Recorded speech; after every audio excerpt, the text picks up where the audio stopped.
Doctor Damera Venkata Surya Rao గారు అందించిన త్రివేణి సంగమం. భారతదేశంలోని పుణ్యక్షేత్రాల్లో ప్రయాగ ఒకటి. 7 మోక్షదాయక నగరాల తరువాత దివ్య పాప విమోచన క్షేత్రంగా ప్రయాగ ప్రసిద్ధికెక్కింది.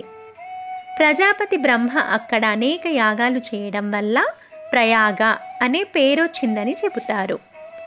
త్రివేణి సంగమంలోని 3 భాగాలను అగ్నిస్వరూప యజ్ఞవేదికలుగా భావిస్తారు. క్షేత్ర దర్శనానికి వచ్చే యాత్రికులు ఈ 3 భాగాల్లోనూ భక్తి శ్రద్ధలతో స్నానం చేసి ఒక్కొక్క రాత్రి బస చేస్తే త్రేతాగ్నుల ఉపాసనా ఫలం లభిస్తుందని విశ్వాసం. ప్రయాగరాజ అనే శబ్దాన్ని పలకగానే జీవుడు చేసిన పాపాలు భస్మమైపోతాయని, త్రివేణి సంగమంలో స్నానం మోక్షప్రదమని భక్తులు విశ్వసిస్తారు. దాన ధర్మాలకు ప్రయాగ శ్రేష్టమైన భూమిగా పరిగణిస్తారు. ఎందరో రాజులు, చక్రవర్తులు తమ సర్వస్వాన్ని ఈ క్షేత్రంలోనే సమర్పించారని చెబుతారు. ఈ ప్రదేశంలో భరద్వాజ మహర్షి ఆశ్రమం ఉంది. వనవాసంలో సీతారామ లక్ష్మణులు ఈ ఆశ్రమాన్ని సందర్శించారని రామాయణం చెబుతోంది. భరద్వాజుడి విందు ప్రసిద్ధం. ఎప్పటికీ నాశనం కాకుండా కల్పాంతం వరకు నిలిచి ఉండే అక్షయ వటవృక్షం ఇక్కడే ఉంది. శంఖమాధవ, చక్రమాధవ, గదామాధవ మొదలైన 14 మంది మాధవులు విరాజిల్లుతున్న క్షేత్రం ఇది. తంత్ర చూడామణి ప్రకారము 51 శక్తి పీఠాల్లో ఒకటి ప్రయాగ. సతీదేవి చేతివేలు భూమి మీద పడిన ఈ ప్రదేశంలో అమ్మవారిని లలితాదేవిగా పూజిస్తారు. కుంభ అనే సంస్కృత పదానికి తెలుగులో కుండ, కలశమనే అర్థాలున్నాయి. మేళ అంటే కలయిక, జాతర.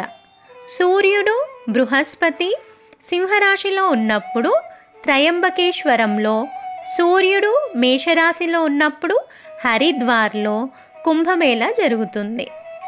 బృహస్పతి వృషభ రాశిలో, సూర్యుడు మకర రాశిలో ఉన్నప్పుడు ప్రయాగలో, బృహస్పతి సూర్యుడు వృశ్చిక రాశిలో ఉన్నప్పుడు ఉజ్జయినిలో కుంభమేళ నిర్వహిస్తారు.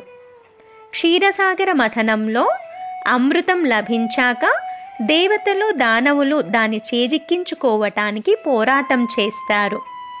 విష్ణువు అమృత భాండంతో పారిపోతూ మార్గమధ్యంలో ప్రయాగ, హరిద్వార్, ఉజ్జయిని, నాసిక్ అనే 4 చోట్ల అమృత బిందువులు చిలకరించాడట. సాధారణ కుంభమేళ 4 ఏళ్లకోసారి జరుగుతుంది. అర్ధ కుంభమేళ 6 ఏళ్లకోసారి ప్రయాగ, హరిద్వార్లలో జరుగుతుంది. పూర్ణ కుంభమేళ 12 ఏళ్లకోసారి ప్రయాగ, హరిద్వార్, ఉజ్జయిని, నాసిక్లలో నిర్వహిస్తారు. 12 పూర్ణ కుంభమేళాలు పూర్తయ్యాక 144 సంవత్సరాలకోసారి ప్రయాగలో మహాకుంభమేళా జరుగుతుంది. క్రీస్తు శకం 7వ శతాబ్దం నాటి హర్షవర్ధనుడి పాలనా కాలంలో చైనా బౌద్ధ యాత్రికుడు హుయాన్సాంగ్ కుంభమేళాను ప్రస్తావించాడు. చారిత్రకంగా సముద్రగుప్తుడి దిగ్విజయాలను వర్ణిస్తూ హరిసేనుడు రచించిన అలహాబాద్ శాసనం ప్రసిద్ధమైంది. ప్రయాగలో మాఘస్నానం అత్యంత పుణ్యప్రదమని పద్మపురాణం చెబుతోంది. ప్రయాగ క్షేత్ర మహాత్మాన్ని అగ్ని, మత్స్య, కూర్మ పురాణాలు పేర్కొన్నాయి.